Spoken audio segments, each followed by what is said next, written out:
You the first actor to be on the rise. That's crazy, bro. Shit, I'm glad to be here. I appreciate y'all having me. Shit, feeling good. Good to be on GQ.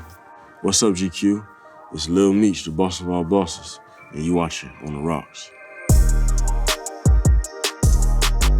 I've really been into jewelry since I was a baby growing up, even before my dad got locked up, and I was around him as a kid, and I got to see, the jewelry back then. I didn't really understand what it was, but as I got older and started to talk to him more, he always had me with chains and watches and shit, but he used to tell me all the watches and shit he used to buy me as a baby and all the shit I used to have, and how he was the first one going to Jacob, for real. Jacob is one of the top line, like, if not one of the best jewelers in the world.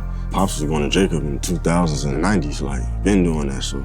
And ever since I was growing up myself, I always wanted to get my own shit, I had my first 2 BMF pieces I went and bought, but after that, I went to Elliot.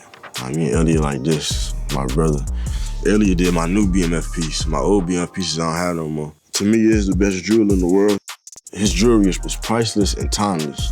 Like, it's just a different type of craftsmanship that he does. Elliot charged me $200,000 just for this Cuban. This Cuban is like 1,100 grams. It's chunky, real big. I really can't have this on for longer than 3 or 4 hours. My neck started hurting. The lock say Eliante on it, say his name, his signature. They got the 3 big boogers on each side. So ain't no regular Cuban, you might find a regular Cuban for 50 or for 100 maybe, but it's 200 just for a kilo. What's the pendant cost? 3, just for the pendant. This some shit like, either I give my daddy, like when he come home, like I keep this forever, like, you can't even go no bigger than this, You don't see no silver or gold, you see straight water. How does it feel to play your father in BMF? First off, I can't even put into words how I feel. So, this is something that him and 50 Cent talked about while I was a teenager in high school still. He told me, like, I really don't know who gonna play me, but I really want you to play me. 50 Cent held his first casting call in Atlanta, and my dad told me to fly out there so I could meet him for the first time. I actually met 50.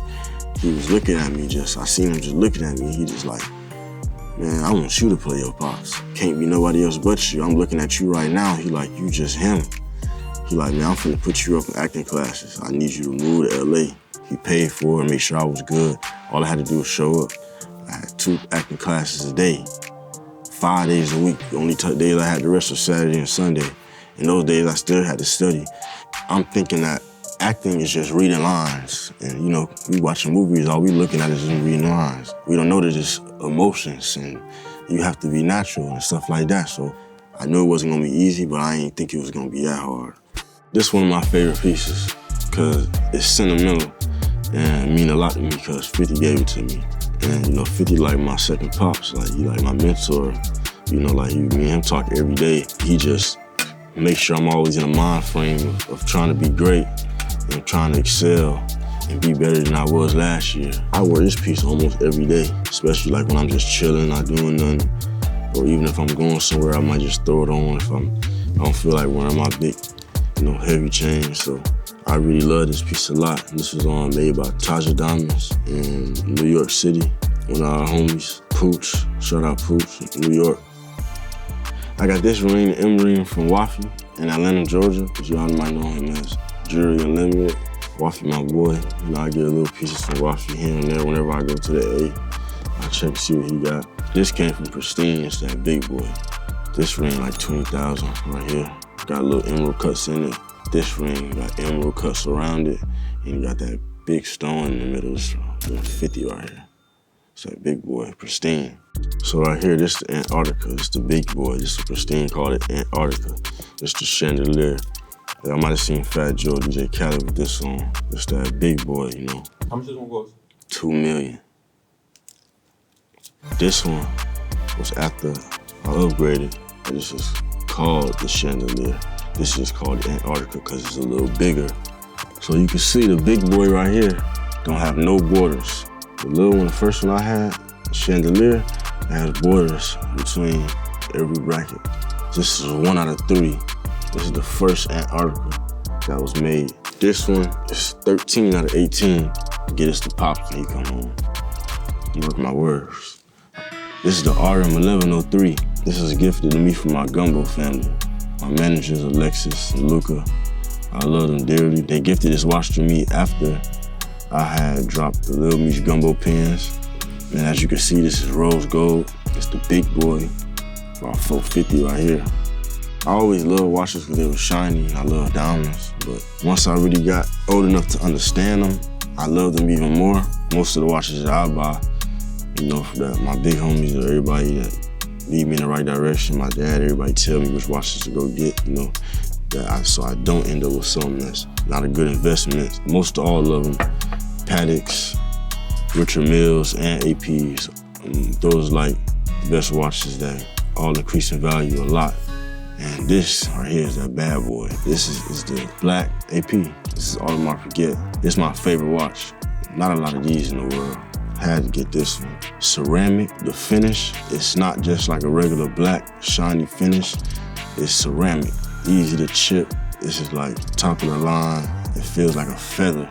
And it's like $550, almost $600,000. This was actually sourced from my Uncle Gumbo, Uncle Luca.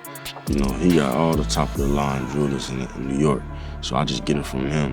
Whenever I want to go to watches that hold their value and not go for the diamonds, I call my uncle. And he always lead me in the right direction because he know everything. He got over 200 watches. Really the best watches in the world, I feel like right now, as far as Richard Mille and AP. And these are beauties just because you can't get your hands on them. You had your like legal issue with like they accused you of like dipping off on the watch? Yeah, I couldn't really talk about it before because the case was still going on. But it was just a misunderstanding between me and the jeweler. And it got resolved, the case got dropped. You know, I'm still growing, I'm still learning, but, you know, it wasn't nothing to how people were trying to make it seem like. But, you know, stuff happened. It got resolved, case dropped. Pristine made the two big boy Gumbos, the white one and the gold one, each about $150 a piece. 3D, got the big emeralds, the big stones in there. So Gumbo is a black-owned cannabis brand that my aunt and uncle own.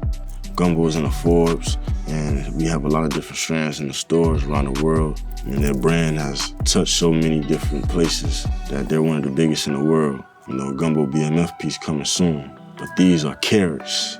Yeah, these big boys right here, when I wear the Gumbos, I bring the carats out, because the Cuban too big, can't fit on these.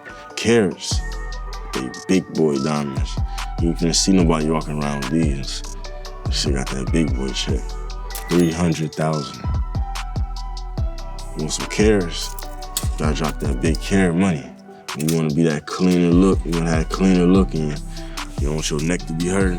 Now this is, you know, this is for the flex, but this is all trophies, you know. Yeah, I need everybody to check out BMF on Starz. You know, we about to come on every Fridays. Last season it was every Sunday. This season we doing every Friday. You know, the biggest in the world. The world is ours.